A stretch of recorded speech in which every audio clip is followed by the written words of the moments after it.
একদম ঘরোয়াভাবে যেভাবে চিকেন চাপ আমি বানাই সেটাই শেয়ার করব। আসসালামু আলাইকুম, সবাই কেমন আছেন? আশা করি সবাই ভালো আছেন। তো এই তো দেখতেই পাচ্ছেন আমার কিন্তু আর বানানোর পর তর্স হইতেছে না, কারণ এই ধরনের ভাজা পোড়া জিনিসগুলো আমার খেতে ভীষণ ভালো লাগে। তো যাই হোক, আমি সবসময় বাসাতেই বানাই, আর মাঝে মাঝে খাওয়া হয় বাইরের খাবার আমরা খাই, যেটা সত্যি কথা, মিথ্যা বলবো না, তবে আমি বাসাতেও বানাই।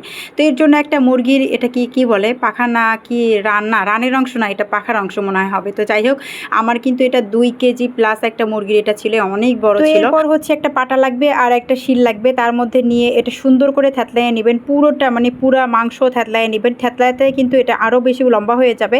দেখেন আমার থ্যাতলানোর পর মানে মাংসগুলো একটু ছিটে যাচ্ছিল, যেহেতু এটা ব্রয়লার মুরগি এমনিতেই অনেক নরম হয়। তো যাই হোক, ভালোভাবে ছেঁচে নেওয়ার পর আমি এখানে একটা মশলা বানিয়ে নিচ্ছি, একদম ঘরোয়া মশলা, কিন্তু আমার এখানে বাড়তি কোনো মশলা নেই।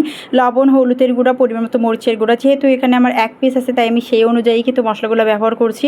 তো আপনাদের যদি আরও বেশি নেন তাহলে কিন্তু মশলার পরিমাণটাও বেশি দিতে হবে।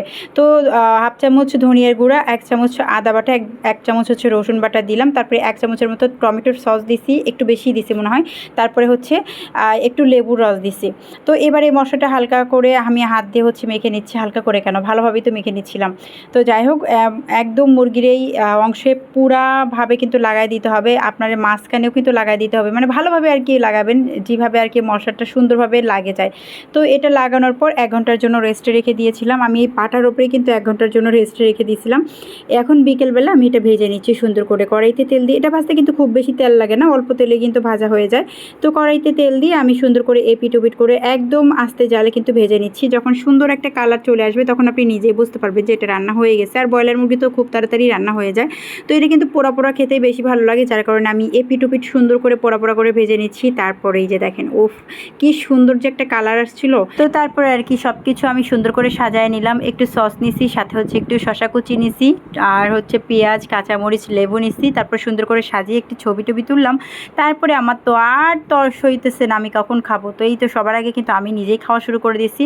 আর ভেতরটাও এত সুন্দরভাবে মানে সব কিছু মশলাগুলো ঢুকে গেছে, কি বলবো, অনেক মজা হয়েছিল। এবং এই যে দেখেন কতগুলো চামচ দেখতে পাচ্ছেন এখানে, মানে আমার যে 2টা ছানাপোনা আছে ওরা কিন্তু ভীষণ পছন্দ করে।